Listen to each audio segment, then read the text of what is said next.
কিন্তু যিজন ব্যক্তি মোৰ এলাৰ্ম বাজিলেও গম নাপায়, এলাৰ্মে পেং পেংকে বাজি থাকে, ওচৰৰ মানুহ আহি ক'ব লগা হয় যে আপোনালোকৰ এলাৰ্মটো বাজি আছে অথনিৰ পৰা, কিন্তু যিজনে বজাই থৈ দিলে তেওঁৱে সাৰে। মই উঠি অহা প্ৰজন্মৰ কাৰণে কৈছো, ব্ৰহ্ম মুহূৰ্ততে শয্যা পৰিত্যাগ কৰাৰ চেষ্টা কৰক। ল'ৰা ছোৱালীবিলাকক কৈছো মই, এইটো এটা উপদেশ মোৰ ফালৰ পৰা, ভাগৱতৰ আসনৰ পৰা।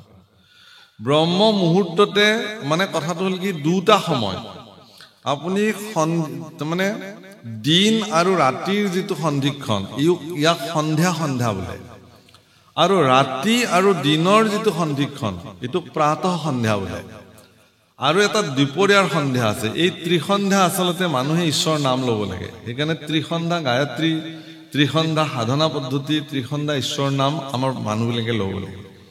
তাৰমানে আপোনালোকে চাব যে যিটো সন্ধ্যা কাল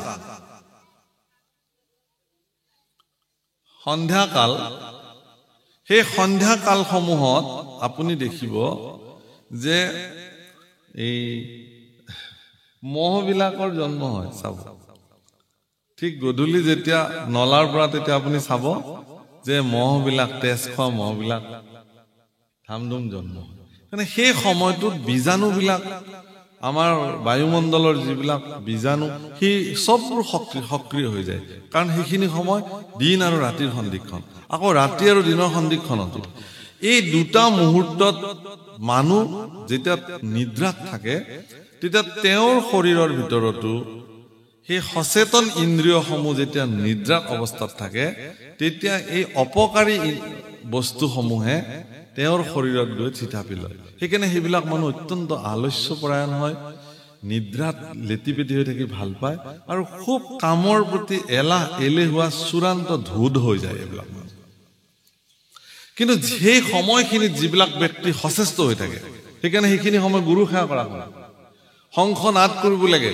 শংখ নাদৰ বৈজ্ঞানিক কাৰণ কি, যে যেতিয়া শংখ নাদ কৰে, বায়ুমণ্ডলত যেতিয়া শংখ নাদৰ যেতিয়া ভাইব্ৰেশ্যনটো বায়ুমণ্ডলত পৰিব্যাপ্ত হয়, তেতিয়া সেই যিমান বেয়া বীজাণু, নেগেটিভ উৰ্জা, ঋণাত্মক উৰ্জা, এইবোৰ চব ধ্বংস হৈ যায়। শংখ, ঘণ্টা, টিলিঙা, উৰুলি, হৰিধ্বনি, দবা, বৰকাহ, এইবিলাক গধূলি সময় ঠিক দিন আৰু ৰাতিৰ সন্ধিক্ষণৰ সেই সময়খিনিত যদি একেলগে বাজি উঠে, সেই শব্দধ্বনি বায়ু তৰংগত যিমান দূৰলৈকে বিস্তৃতি হৈ যায়, সিমান দূৰলৈকে ঋণাত্মক প্ৰভাৱৰ পৰা তেওঁলোক মুক্ত হৈ যায়। সেইকাৰণে কৰে এইবিলাক কাম। ঠিক তেনেকে ৰাতিপুৱাও, সেইকাৰণে একদম ৰোগী মানুহ, যিজন মানুহ বিচনাৰ পৰা উঠিব নোৱাৰে, ধৰক ৰোগী মানুহ, তেওঁকো পাৰিলে সেই দুটা সময়ত বিচনাৰ পৰা উঠাই বহাই দিব লাগে, যদি পাৰে তেওঁ সুস্থ হ'ব। কিন্তু সুস্থ মানুহ এজনে যেতিয়া সেইখিনি সময়ত সুখনিদ্ৰাত শুই থাকিব, তেওঁৰ শৰীৰত কি হ'ব আপুনি ভাবক। সেইকাৰণে ব্ৰহ্ম মুহূৰ্ততে, আপোনালোকে ব্ৰহ্ম মুহূৰ্ততে উঠক। সূৰ্য উঠাৰ প্ৰায় 48 মিনিট আগত ব্ৰহ্ম মুহূৰ্ত, সেই ব্ৰহ্ম মুহূৰ্ততে উঠিব লাগে। সেই ব্ৰহ্ম মুহূৰ্ততে স্নান কৰি পেলাই সূৰ্যৰ কিৰণ পৃথিৱীত পৰাৰ লগে লগে বাহিৰত খালী গায়ে ওলাব লাগে পাৰিলে, কাৰণ তেতিয়া যিটো সূৰ্যৰ ৰশ্মি শৰীৰত পৰে, সেইখিনি সময়ত আচলতে আমাৰ ভাৰতবৰ্ষৰ সনাতনী পৰম্পৰা মতে নদীত নামি, মানে আকণ্ঠ জলত থাকি পেলাই বা পানীত নামি নাভিলৈকে পানীত থাকি জল অৰ্ঘ্য কৰে। এইবিলাক বহুতে কয় যে সূৰ্য ইমান দূৰত আছে, ইয়াৰ পৰা আপুনি জল দিলে কেনেকে হ'ব? নহয়, আচলতে তামৰ পাত্ৰেৰে সাধাৰণতে জল দিয়ে, তুলসীত জল দিয়ে ৰাতিপুৱা। তাৰমানে তামৰ পাত্ৰত যেতিয়া পানী থাকে, পানীটোও কোপাৰ হৈ যায়, সেইটো তামে হৈ যায়। সেই তামৰ পানীখিনি যেতিয়া তেনেকে দিব, তেওঁৰ শৰীৰটো ইতিমধ্যে ভিজি থাকে, আৰু সেই তামৰ মাজেৰে, তামৰ জলৰ মাজেৰে সূৰ্যৰ ৰশ্মি যদি পাৰ হৈ আহি শৰীৰত পৰে, তেতিয়াহ'লে শৰীৰত এক বিশেষ শক্তি জাগ্ৰত হৈ যায়, বিশেষ এনাৰ্জি। আপোনালোকে ৰাতিপুৱা যিবিলাকে এইবোৰ কাম কৰে তেওঁলোকে জানে। আৰু সেই এনাৰ্জিটো যদি প্ৰতিদিন, সেই শক্তিটো যদি এজন যুৱকে বা এজন যুৱতীয়ে যদি ল'ব পাৰে, তেতিয়াহ'লে তেওঁৰ ইমান উৰ্জাৱান ব্যক্তি হৈ যাব, তেওঁৰ সহজতে ভাগৰ নালাগিব, সহজতে তেওঁৰ এলাহ নাহিব, যিকোনো কাম নকৰাৰ মনোবৃত্তি তেওঁৰ নাহিব, তেওঁ সদায় ধনাত্মক দৃষ্টিৰে থাকিব, পজিটিভ উৰ্জাৰে তেওঁ জীয়াই থাকিব পাৰিব। এইবিলাক শাস্ত্ৰৰ বিচাৰ। সেইকাৰণে সনাতন ধৰ্ম খুব বিজ্ঞান ভিত্তিক। তুলসী সম্পূৰ্ণ 24 ঘণ্টা অক্সিজেন দিয়ে। সেই তুলসীৰ তুলসীত গৈ পেলাই তামৰ পাত্ৰেৰে যদি আপুনি সূৰ্যৰ ফালে মুখ কৰি জল দিয়ে, ইয়াত সাইন্টিফিক ৰিজনটো সেইটোৱে, তুলসীতটো সি ভৰপূৰ অক্সিজেন আছেই, ইফালে সূৰ্যৰ হেঙুলি কিৰণ, ইফালে তামৰ পাত্ৰৰ তামযুক্ত পানী, আপোনাৰ শৰীৰ তেতিয়াও ভিজি আছে, স্নান কৰি আহিছে, তাৰ পিছত আপোনাৰ শৰীৰত যিটো এনাৰ্জি সৃষ্টি হ'ব, যিটো শক্তি, সি শৰীৰত ৰোগ প্ৰতিৰোধক ক্ষমতা বৃদ্ধি হয়। সেইকাৰণে সাধক পুৰুষবিলাক চাবচোন নিৰোগী জীৱন তেওঁলোকে যাপন কৰে, সেইকাৰণে কৰে। বাৰু যেই নহওক, মোৰ এই কথাখিনি কোৱাৰ প্ৰয়োজনীয়তা এইটোৱেই যে আজিৰ প্ৰজন্ম যে এই কথাবিলাক, ভাগৱতৰ এই কথাবিলাক যিবিলাক বয়োজ্যেষ্ঠ ব্যক্তিয়ে শুনি আছে, ইয়াত তেখেতলোকৰ জীৱনত আত্মসন্তুষ্টিৰ বাহিৰে আৰু এইবিলাক পদৰ একো কাম নাই। কথাটো অপ্ৰিয়, তেওঁলোকে মাত্ৰ খুব ভাল লাগিল ভাগৱত কথা শুনি, তাৰ বাহিৰে তেওঁলোকৰ জীৱনত প্ৰেক্টিকেলি কৰিবলগীয়া আৰু তাত একো নাই। কিন্তু ভাগৱতৰ এই কথাবিলাক প্ৰেক্টিকেলি বাস্তৱিক অৰ্থত যদি খটুৱাবলগীয়া আছে, তেতিয়াহ'লে নিউ জেনেৰেশ্যন, নতুন প্ৰজন্ম এইবিলাক শুনিব লাগিব আৰু তেওঁলোকে তেওঁলোকৰ জীৱনত প্ৰয়োগ কৰিব লাগিব। আপোনালোকে দেখিছে যে উঠি অহা প্ৰজন্মই কৰিবলগীয়া কাম বহুত আছে। তেওঁলোকে এজন ল'ৰা বা ছোৱালী এজন কেৱল শিক্ষিত হলেই নহ'ব, আধ্যাত্মিকভাৱে তেওঁ পৰিশীলিত হ'ব লাগিব। সেইকাৰণে ভগৱন্ত পুৰুষে উদ্ধৱক ক'লে যে সেই ভক্তিৰ ধাৰাটো, মই এই কথাটোকে ক'ব খুজিছো, ভক্তি কেৱল এটা আধ্যাত্মিক বস্তু, চাকি জ্বলাই নাম গোৱাটোৱে ভক্তি নহয়। আপোনাৰ ভিতৰত জন্ম হোৱা এটা সাংঘাতিক ধনাত্মক উৰ্জা, তাকেই ভক্তি বোলে। যিটো উৰ্জা আপোনাৰ মন আৰু মানসিকতাত আছে কাৰণে আপুনি যিকোনো পৰিৱেশ পৰিস্থিতি আপোনাক তলাব নোৱাৰে, যিকোনো পৰিস্থিতি আপোনাক হাৰ মনাব নোৱাৰে, যিকোনো দুৰ্ভাগ্যজনক পৰিস্থিতিৰ সন্মুখীন হলেও আপুনি ইমান সোনকালে তাৰ ওচৰত নতশিৰ নহয়। এনেকুৱা মন আৰু মানসিকতা যদি সৃষ্টি হয় কোনোবাৰ অন্তৰত, তেওঁ জগতত জয়ী হ'ব পাৰে, তেওঁ কোনো হৰুৱাব নোৱাৰে, তেওঁৰ পৰাভৱ নাই। গতিকে এইটো আমাৰ কাৰণে প্ৰয়োজন আছে, এইটোৱে ভক্তিৰ মূল সূত্ৰ প্ৰভুসকল। নহলে কিয় কৈ থাকিব ইয়াত গুৰুজনাই, ইমান শিক্ষিত মহাপুৰুষ এগৰাকীয়ে মানুহক কেৱল, বহুতে কয় যে কানি খোৱা নিচাৰ নিচিনাকে কেৱল নামঘৰত গৈ নাম খোল বজাই থাকিলে হ'ব নেকি? আৰে এইটোৱে মূল কথা। তে সেইকাৰণে গুৰুজনাই কৈছে, কি কৈছে, সময় কথা কথা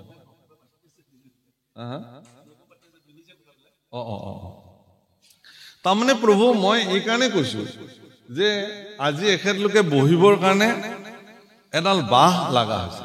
মানে মই বাস্তৱ উদাহৰণ দিছো। মই সুধিলো কিয় গৈছে এইফালে, মই একো কোৱা নাই, কথাটো হয় কাৰণ তেখেতলোকৰ এতিয়া এইটো বয়স হৈছে, এটা যেনেকুৱা ছাপোৰ্ট এটা হলে বহি থাকিবলৈ সহজ হয়, কাৰণ এটা বয়স হলে মানুহৰ এইটো হয়।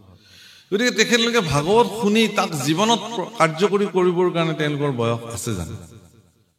কিন্তু তেওঁলোকৰ এটাই কাম ভাল হ'ব যে তেওঁলোক বয়োবৃদ্ধ লোক হিচাপে উঠি অহা প্ৰজন্মক ইয়াৰ এক উপদেশ সুন্দৰকে দিব পাৰিব যে আমি যি কৰিলো তোমালোকে কিন্তু এইখিনি কাম কৰা, তোমালোকে জীৱনটোক পৰিশীলিত কৰা। সেইকাৰণে কৃষ্ণ পুৰুষৰ দৰে এগৰাকী শক্তিশালী ঈশ্বৰ পুৰুষ, সমগ্ৰ বিশ্ব ব্ৰহ্মাণ্ডৰ যিজন মালিক, সমগ্ৰ বিশ্ব ব্ৰহ্মাণ্ডৰ হৰ্তা-কৰ্তা বিধাতা, তেওঁৰ প্ৰপন্ন শিষ্য উদ্ধৱৰ আগত কৈ গৈছে ভক্তি কেনেকে প্ৰৱৰ্তাই ৰাখিব লাগিব। আৰু সেই বিৰল স্থানত, ভগৱানৰ বিৰল স্থানত চৰণ যুগলত উদ্ধৱে আহি প্ৰণিপাত নিবেদন কৰি কাণ দিছে। ৰাম কৃষ্ণৰ বিয়োগে অগ্নি অন্তৰ্গতে হৃদয় দগ্ধ কৰে, শোকে মকমুকি কৰন্ত কন্দন নয়নৰ নীৰজৰে।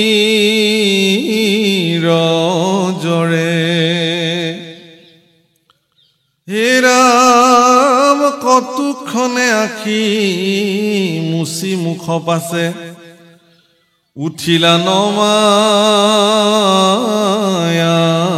মাথ কৰি কৃতাঞ্জলি বুলিবে লাগিলা। শোকে গদগদ মাত ৰাম বংশক সংহৰি এৰি ভূমি তুমি যাই বাহা জানিলো আমি ঋষি সাপ বাপ ব্যৰ্থ নকৰিলা যিহেতু জগত স্বামী ঈশ্বৰ পুৰুষে ঋষি সাপ ব্যৰ্থ নকৰিলে কাৰণ ঋষি এগৰাকীয়ে এদিন যদু বংশৰ ল'ৰাবিলাকে এগৰাকী ঋষিক ত্ৰিকালজ্ঞ ঋষিক পৰীক্ষা চাইছিলে যে এওঁনো কিমান ত্ৰিকালজ্ঞ সেইকাৰণে এগৰাকী ধুনীয়া ল'ৰাক যদু বংশৰ এটা ধুনীয়া ল'ৰা ছোৱালীৰ নিচিনা দেখা ধুনীয়া ল'ৰা এটা ছোৱালীৰ সাজ সজ্জা পৰিধান কৰি এক টুকুৰ লোহা পেটৰ ভিতৰত দি কাপোৰ মেৰাই মেৰাই গৰ্ভৱতী নাৰী কৰি পেলাই তেওঁৰ সন্মুখত লৈ গ'ল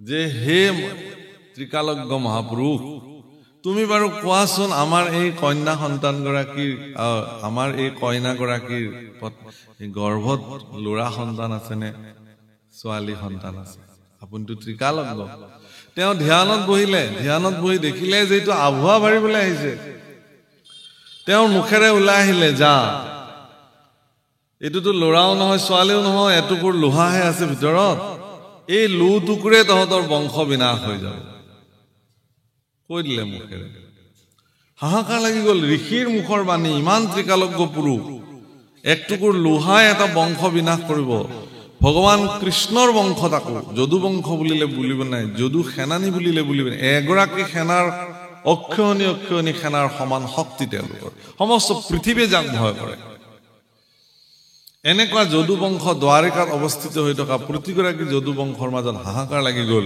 আৰু তেওঁলোকে গৈ বয়োবৃদ্ধ যদু বংশসকলক গৈ পেলাই এই কথাটো ক'লে যে আজি বৰ ডাঙৰ অনৰ্থক এটা হৈ গ'ল এনেকুৱা ঋষি সাপৰ দ্বাৰা অভিশপ্ত হলো আমি তেতিয়া বয়োবৃদ্ধ বিলাকে এটা উপায় দিলে কি যে যিহেতু এই লোহা টুকুৰে আমাৰ মৃত্যুৰ কাৰণ বংশটো ধ্বংসৰ কাৰণ গতিকে এই লো টুকুৰ সাগৰৰ পাৰত গৈ শিলত ঘঁহি শেষ কৰি দিব লাগে কথামতে কাম বাহুবলী পৰাক্ৰমী বীৰ পুৰুষসকলে গৈ শিলত ঘঁহি একদম প্ৰকাণ্ড লোহা টুকুৰ শেষ কৰি দিলে অকমান বাচিলে বোলে এইখিনি এতিয়া ঘঁহিবলৈও টান হেৰি কৰিবলৈ টান এইখিনিয়েনো আমাৰ যদু বংশক কি কৰিব বুলি সাগৰত দলি মাৰিলে তাকে মাছে খালে সেই মাছৰ পেটত সেই লোহটুকুৰ ওলাল ব্যাধে দেখিলে যে এইটুকুৰ বৰ তীক্ষ্ণ লোহা মোৰ তীৰ বনাবলৈ ভাল হ'ব বুলি লৈ গ'ল আৰু জীপাত তীৰেৰে ভগৱান কৃষ্ণ বৈকুণ্ঠী প্ৰয়াণ কৰিছে আৰু সেই লোহাৰ গুৰিবিলাক এগৰাকী ব্ৰাহ্মজ্ঞ ঋষিৰ মুখৰ বাণীৰ ইমান ক্ষমতা যে সেই লোহাৰ গুৰিবিলাক সাগৰৰ পাৰত জন্ম হোৱা সাদুৰী আৰু মাদুৰী বনৰ গাত লাগি থাকিল সাগৰৰ ঢৌতে গতিকে সেই মাদুৰী বন কুঁহিয়াৰৰ নিচিনা মতা লাঠিৰ নিচিনা সাদুৰী মাদুৰী বন সাগৰৰ পাৰত জন্ম হয় বালি চাপৰি তাতে প্ৰভাসত তাতে তেওঁলোকে পিকনিক খাবলৈ গ'ল এদিন আৰু তাতে মদ্যপান কৰিলে ফূৰ্তি কৰিলে আপোনালোকে যিবোৰ কথা আমাৰ বৰ্তমানো জগতত চলি আছে উত্ৰাৱল হৈ পিকনিক খাবলৈ গৈ মানুহ মৰে নহয় মাৰামাৰি লাগি পেলাই একেই কাণ্ড তাতেও গৈ ইজনে সিজনৰ লাগি কাজিয়া লাগি নিজৰ মাজতে কুবুকে চববোৰ মৰি থাকিলে কাকো কোনেও একো বাধা দিব নোৱাৰিলে শেষত বলৰামে এনেকুৱা তেওঁৰ চকুৰ সন্মুখত হোৱা পৰিঘটনা সহিব নোৱাৰি তেওঁ সমাধিত বিলীন হৈ তেওঁ প্ৰাণ ত্যাগ কৰিলে তাকে দেখি ভগৱান কৃষ্ণই বোলে মোৰো সময় হৈছে তেওঁ গৈ শিশু অশ্বত্থ বৃক্ষৰ তলত বহাৰ সিদ্ধান্ত ললে আৰু সেই সময়তে গৈ উদ্ধৱে তেওঁ দৰ্শন কৰিছে উদ্ধৱে জানে যে এতিয়া ঋষি সাপ বৰ ব্যৰ্থ নকৰিলে ভগৱান কৃষ্ণৰ জন্মৰ মূল কাৰণটোৱে আছিল কি গো ব্ৰাহ্মণ্য হিতায় চ ব্ৰাহ্মণ আৰু গো মানে গোকুল মানে গৰু বিলাকৰ নিৰাপত্তা আৰু ব্ৰাহ্মণৰ নিৰাপত্তা এইটো ভগৱান কৃষ্ণৰ মানে সংকল্প আছে তেওঁৰ জন্ম তে গতিকে সেইকাৰণে তেওঁ নিজে গৰু চৰাইছিল, যাৰ নাম গোবিন্দ। সেইকাৰণে গোকুলত তেওঁ ডাঙৰ হৈছিল, গৰুৰে স্থানত তেওঁ ডাঙৰ হৈছিল ভগৱান কৃষ্ণ। ব্ৰাহ্মণৰ যি ক্ষমতা, ব্ৰাহ্মণ বুলি ক'লে ব্ৰহ্ম জানন্তি চ ব্ৰাহ্মণ, ব্ৰহ্মক যিজনে জানিব পাৰিলে তেওঁ ব্ৰাহ্মণ। আপুনি যদি ব্ৰহ্মক জানিব পাৰে আপুনিয়ে ব্ৰাহ্মণ। আপোনাৰ নিৰাপত্তাৰ কাৰণে ভগৱানে যি কৰিব লাগে তাকে কৰিব। গতিকে সেই ব্ৰাহ্মণৰ বাণী, সাধকসকলৰ বাণী যাতে জগতত নিশেষ হৈ নাযায়, সেইকাৰণে ভগৱানে ঋষি শাপটো ব্যৰ্থ নকৰিলে। এই কথা আজি উদ্ধৱে স্বীকাৰ কৰিছে যে প্ৰভু তুমি পৰম জগতৰ স্বামী, সেইকাৰণে তুমি তোমাৰ ঋষি শাপ তুমি ব্যৰ্থ নকৰিলা। ৰাম তোমাৰ চৰণ নেদেখি খনেকো থাকিবে নোৱাৰো হৰি, তুমি এৰিলাত ঐ বন্ধু মাধৱ অৱশ্যে যাইব মৰি। তুমি যদি এৰি যোৱা প্ৰভু, তুমিতো মোৰ পৰম বান্ধৱ, তুমি মোৰ ইষ্টদেউ, তুমি মোৰ জগতৰ সৰ্বোচ্চ। গতিকে তুমি যদি মোক এৰি যোৱা তেতিয়াহ'লে ময়ো মৰাটো নিশ্চিত, কাৰণ মই কাক লৈ জীয়াই থাকিম। প্ৰভুকল ভগৱান কৃষ্ণ ভক্তসকলৰ কাৰণে জীৱন। গোপীবিলাকে কৃষ্ণক অকল কৃষ্ণ বুলি সম্বোধন কৰা নাই, প্ৰাণ কৃষ্ণ বুলি সম্বোধন কৰিছে। হে প্ৰাণ কৃষ্ণ। ৰাসত গোপীসকলে কি বুলি কৈছে ভগৱান কৃষ্ণ? হে প্ৰাণ কৃষ্ণ। তাৰমানে তুমি আমাৰ প্ৰাণ। প্ৰভুকল অকল ভগৱান কৃষ্ণক গোপীসকলে প্ৰাণ বুলি মান্যতা কৰিছে এনে নহয়, স্বয়ং ভগৱান কৃষ্ণইও ভক্ত গোপীসকলক তেওঁৰ প্ৰাণ বুলি গণ্য কৰিছে, জীৱন বুলি গণ্য কৰিছে। যেতিয়া মথুৰালৈকে লৈ যায় অক্ৰূৰে, ভগৱান কৃষ্ণই অক্ৰূৰক কৈছে যে হে খুৰাদেউ, তেওঁলোকৰ বংশত সম্বন্ধত খুৰাক হয়তো, তেওঁ তাৰ পৰা আহিছে মথুৰাৰ পৰা, কংসৰ ভায়েক হয়, সেইকাৰণে আপোনাৰ বসুদেৱৰ ভায়েক হয়, এটাকে খুৰা হয়। বোলে তুমি ব্ৰহ্ম মুহূৰ্তৰ আগতেই মোক লৈ যাব লাগিব, কিন্তু মনত ৰাখিবা। বোলে কেলে?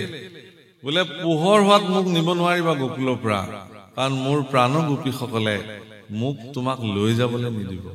সেইকাৰণে গোপীবিলাকে কান্দিছে কি বুলি জানে? যে আমাৰ জীৱনৰ চূড়ান্ত শত্ৰু এজনে, এইজনৰ নাম হল অক্ৰূৰ। গোপীবিলাকে কাকো বেয়া নাপায়, গোপীবিলাকে কৈছে যে আমাৰ জীৱনৰ একমাত্ৰ শত্ৰুটোৱে হল কোন? অক্ৰূৰ।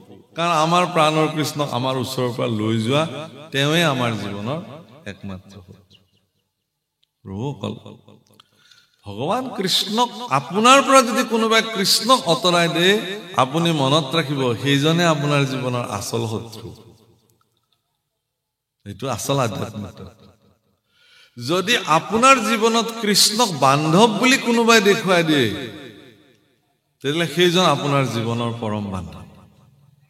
যিজনে আপোনাক কৃষ্ণক চিনাই দিয়ে যে কৃষ্ণ ব্যতিৰেকে জীৱন অতিবাহিত কৰাটো মিছা। গতিকে যিজনে আপোনাৰ জীৱনৰ পৰা কৃষ্ণক আঁতৰাই লৈ যায়, বাদ দিয়ক কি হব ধৰ্ম কৰি, বাদ দিয়ক কি হব গুৰু ধৰ্ম পালন কৰি, বাদ দিয়ক কি হব নামঘৰলৈ গৈ, বাদ দিয়ক কি হব ভাওনা কৰিলে, যদি আপোনাক কোনোবাই এনেধৰণৰ কথা কয়, আপুনি তেওঁৰ পৰা সাৱধানে থাকক। গুৰু ধৰ্মৰ পৰা আপোনাক যদি বিচলিত কৰি নিবলৈ কোনোবাই যত্ন কৰিছে, তেতিয়াহ'লে জানিব যে তেওঁৱে আপোনাৰ জীৱনৰ শ্ৰেষ্ঠ শত্ৰু, কাৰণ তেওঁ আপোনাৰ জীৱনৰ কল্যাণ হোৱাটো বিচৰা নাই। আপোনাৰ জীৱন অকল্যাণ অসংস্কৃত হোৱাটো বিচাৰিছে। সংস্কাৰিত জীৱন কেৱল মানুহে কৰিব পাৰে। প্ৰভুসকল মনত ৰাখিব, আজি গৰু ছাগল শিয়াল কুকুৰ গাধ এইবিলাকো ঈশ্বৰৰ কৃপাত তেওঁলোকে পৃথিৱীত আছে, কিন্তু তেওঁলোকে সংস্কাৰিত জীৱন কটাব নোৱাৰে, ইচ্ছা কৰিলেও নোৱাৰে। কিন্তু মানুহে সংস্কাৰিত জীৱন কটাব পাৰে। মানুহক এইটো ঈশ্বৰে ক্ষমতা দিছে, তেওঁলোকে সংস্কাৰিত জীৱন কটাব পাৰে। কেনেকে এজন মানুহে জীৱনত সঠিকভাৱে জীৱন নিৰূপণ কৰি চলিব লাগে এই কথা মানুহে জানে। আৰু মানুহে তাক কৰি ল'ব পৰা ক্ষমতা মানুহৰ জীৱনত ভগৱানে তেওঁলোকক প্ৰদান কৰিছে বুদ্ধিমত্তা দিছে হাত ভৰি দিছে চিন্তা দিছে চকু দিছে সকলো দৃষ্টি দিছে দৰ্শন দিছে অকল দৃষ্টিটো চবৰে আছে প্ৰভু দৰ্শন সকলোৰে নাই নহয় জীৱ জন্তুবিলাকেও দেখে ইতৰ প্ৰাণীবিলাকেও দেখে কিন্তু তেওঁলোকৰ দৰ্শন নাই মানুহেও দেখে কিন্তু মানুহৰ দৰ্শন আছে ধনী সকলো জীৱৰে আছে মানুহৰো ধনী আছে কিন্তু মানুহে সেই ধনীটোক সংস্কাৰিত কৰি বাণীলে ৰূপান্তৰ কৰি লৈছে সেইকাৰণে মানুহে কথা ক'ব পাৰে বাকীবিলাকে আগতেতো পূৰ্বতেতো কোৱা মতে যে মানুহবিলাকোতো জীৱ জন্তুৰ নিচিনাকে আছিলে সংস্কাৰ হৈ হৈ হৈ আজি মানুহে সভ্য আছে কিন্তু আধ্যাত্মিক জগতে আকৌ এইটো কোৱা নাই আধ্যাত্মিক জগতে কৈছে কি যে মানুহ জন্মৰ পৰাই মানুহ সংস্কাৰ যেতিয়াৰ পৰাই পৃথিৱীত মানুহ ব্ৰহ্মাই সৃষ্টি কৰিছে তেওঁলোকক বেলেগ ধৰণে জন্ম দিছে সেইকাৰণে অন্য জীৱৰ লগত মানুহৰ জন্মৰ কেতিয়াও নিমিলে মানুহ হোৱাৰ দিনৰ পৰাই মানুহবিলাক মানুহৰ নিচিনা আছে সদায় থাকিব গতিকে হে ভগৱান তুমি মোক যি ধৰণে কৃপা কৰিছা আৰু মই তোমাৰ যি ধৰণে সেৱাত ৰত হৈ আছো এতিয়া এটাকে তুমি যদি যোৱা তেতিয়াহ'লে ময়ো মৰি যাব লাগিব তুমি ব্যতিৰেকে মই যাব থাকিব নোৱাৰো এইটো এজন ভকতৰ ঈশ্বৰৰ প্ৰতি বাণী ঈশ্বৰৰ কি বাণী তেতিয়াহ'লে যেতিয়া অক্ৰূৰে তেওঁ মথুৰালৈকে লৈ আহিছে কংস নিধন কৰাৰ পিছত ভগৱান কৃষ্ণই উদ্ধৱক মাতি লৈ আহিছে লগত যে হে উদ্ধৱ মই তোমাক এটা নিবেদন কৰো কি যে তুমি বৃন্দাবনলৈ যোৱা গোকুললৈ যোৱা তাত মোৰ প্ৰাণৰ গোপীসকলক তুমি এবাৰ খবৰ লৈ আহা তুমি হয়তো মোক ক'ব পাৰা যে কোনোবা গোপীসকলে খাইছে নে নাই শুইছে নে নাই ভালকে জীৱন কটাইছে নে নাই তোমাৰ লগত কি আহে যায় এৰা কথাটো হ'ল কিন্তু এই কথা মই তুমি ব্যতিৰেকে বেলেগক ক'ব নোৱাৰো এই কাৰণেই যে গোপীসকলৰ প্ৰতি মোৰ যিটো আন্তৰিকতা তেওঁলোক মোৰ সমৰ্পিত ভক্ত তেওঁলোকৰ প্ৰতি মোৰ যি আন্তৰিকতা সেইটো মই বেলেগক বুজাব নোৱাৰো এটাকে তুমি যোৱা ওয়ারে হামু বিনে গোপী আরে হামু বিনে গোপী রতিলেকে যুগ যায় হামু বিনে গোপী রতিলেকে যুগ যায় এটা তিল সমান সময় তেওঁলোকৰ কাৰণে এটা যুগ মোৰ অবিহনে তেওঁলোকে কথা কিমান ভাল পাব পাৰে ভগৱান ইমান প্ৰেম ভগৱানৰ প্ৰতি তেওঁলোকে সমৰ্পিত মনোবৃত্তিৰে ভগৱানৰ ওচৰত তেওঁলোকে গৈ পেলাই নিজক সমৰ্পিত কৰিছিলে